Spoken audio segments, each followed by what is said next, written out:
Assalamualaikum warahmatullahi wabarakatuh. Perkenalkan, kami dari kelompok 1 ingin mempresentasikan tugas minggu ketiga dari kelompok kami. Kami mengambil tema bagian pembukuan. Sebelum melanjutkan presentasi, izinkan saya memperkenalkan anggota kelompok 1.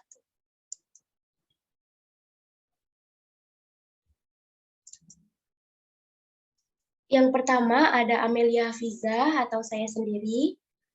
Yang kedua ada Anissa Dwi. Yang ketiga ada Nur Intan.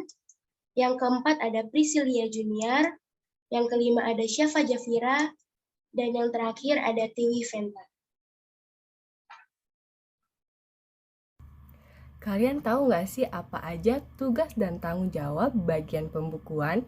Yang pertama, mencatat transaksi keuangan harian dan selesaikan proses pengiriman. Yang selanjutnya, merekonsiliasi pajak penjualan, pajak gaji, serta rekening bank pada akhir setiap bulan. Selanjutnya, memantau transaksi dan laporan keuangan, memproses piutang dan hutang perusahaan, memproses cek dan memahami buku besar. Jika diperlukan, seorang bookkeeper dapat bekerja dengan seorang akuntan, menangani urusan penggajian bulanan menggunakan perangkat lunak akuntansi. Nah, fungsi bookkeeper atau pemegang pembukuan keuangan yaitu sebagai pusat utama untuk hampir semua informasi keuangan dan penggajian di perusahaan.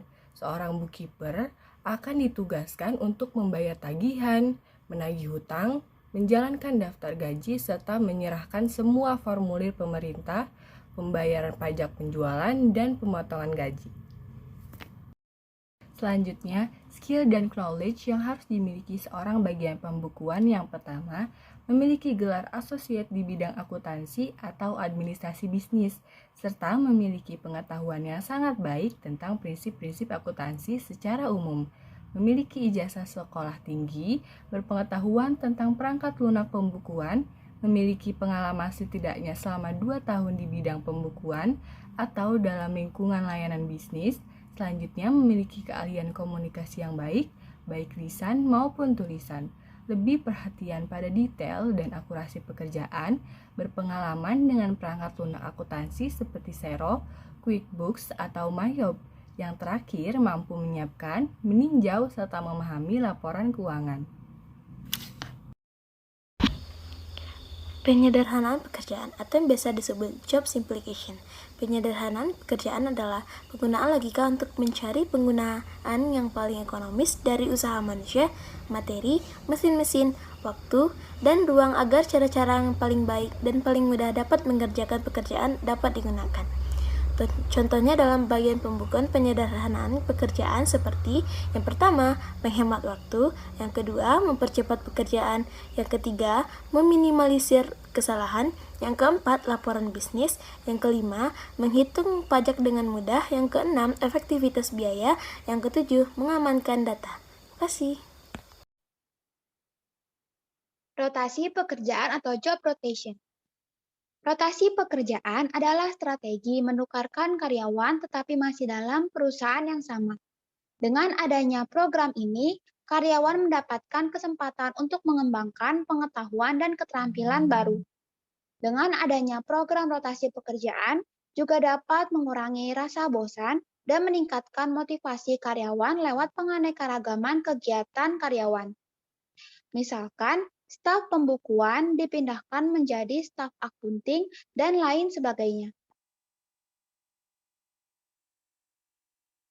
Saya Anissa Octavia, saya di sini akan menjelaskan mengenai pemekaran pekerjaan atau job enlargement. Sebagaimana yang kita ketahui bahwa pekerjaan seorang pemegang pembukuan adalah menyimpan hasil dokumentasi dari seluruh transaksi bisnis, baik itu kas, barang, jual, dan beli dalam perusahaan. Perusahaan juga dapat melakukan pemekaran pekerjaan terhadap staf pembukuan, yaitu seorang pemegang pembukuan juga dapat melakukan pemekaran dengan mengerjakan laporan keuangan, khusus dan menganalisa informasi pengeluaran serta pemasukan keuangan perusahaan. Selanjutnya, pengayaan pekerjaan, job enrichment. Pengayaan pekerjaan adalah sebuah metode untuk memperkaya tugas karyawan secara vertikal, yaitu menambah tugas karyawan lebih tinggi dari posisi saat ini. Job enrichment seringkali digunakan untuk memotivasi karyawan agar memaksimalkan kinerjanya.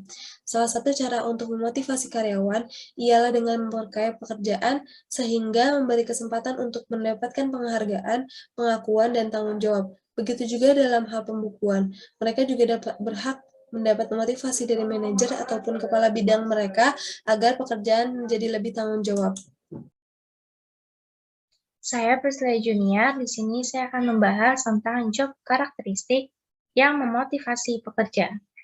Menurut job karakteristik, setiap pekerjaan dapat dirumuskan dari segi 5 dimensi inti, yaitu sebagai berikut. Yang pertama ialah keanekaragaman keterampilan, yaitu sejauh mana pekerjaan menuntut aktivitas yang berbeda dalam pelaksanaan tugasnya. Yang kedua ialah identitas tugas, yaitu sejauh mana pekerjaan bagian pembukuan menuntut proses yang lengkap. Selanjutnya yang ketiga ialah signifikasi tugas, yaitu sejauh mana pekerjaan bagian pembukuan memiliki dampak substansial pada kehidupan orang lain, tidak hanya di dalam organisasi, tapi juga pada masyarakat secara keseluruhan. Yang keempat ialah otonomi, yaitu sejauh mana suatu pekerjaan bagian pembukuan memberikan kebebasan dan kemandirian kepada individu dalam menjadwalkan pekerjaan dan dalam menentukan prosedur yang akan digunakan dalam melaksanakannya. Yang terakhir, yang kelima, ialah umpan balik, yaitu sejauh mana pekerjaan menyediakan umpan balik atau informasi yang jelas mengenai efektivitas kinerja yang ditunjukkannya. Di sini saya, Amelia Hafiza, ingin menjelaskan tentang mekanisme rekrutmen dan seleksi. Yang pertama adalah menganalisis kebutuhan posisi. Perusahaan harus menentukan terlebih dahulu kebutuhan rekrutmen karyawan baru. Jika karyawan lama tidak dapat segera mendapatkan bantuan, beban kerja yang meningkat akan menurunkan kinerja. Alasan lain yang mungkin untuk kebutuhan rekrutmen adalah pembukaan departemen baru atau transfer posisi.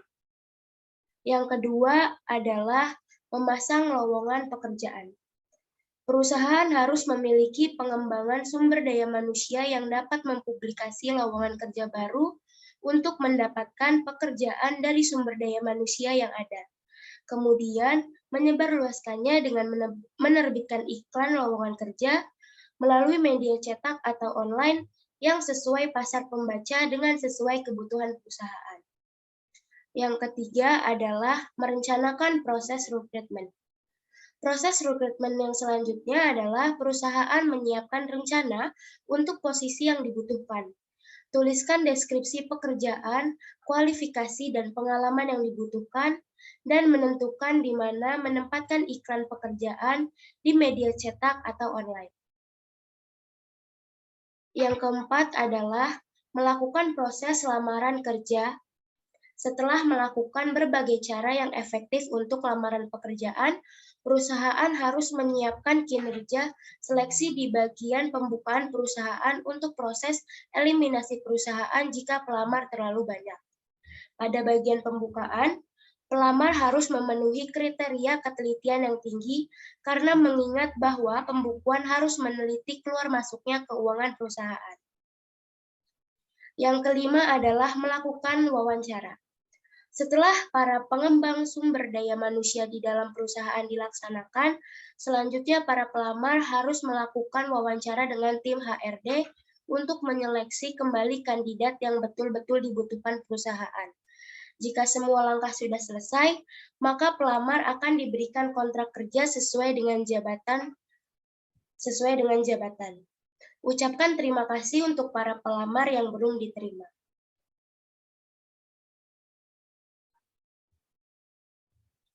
Sekian presentasi dari kelompok kami. Terima kasih. Wassalamualaikum warahmatullahi wabarakatuh.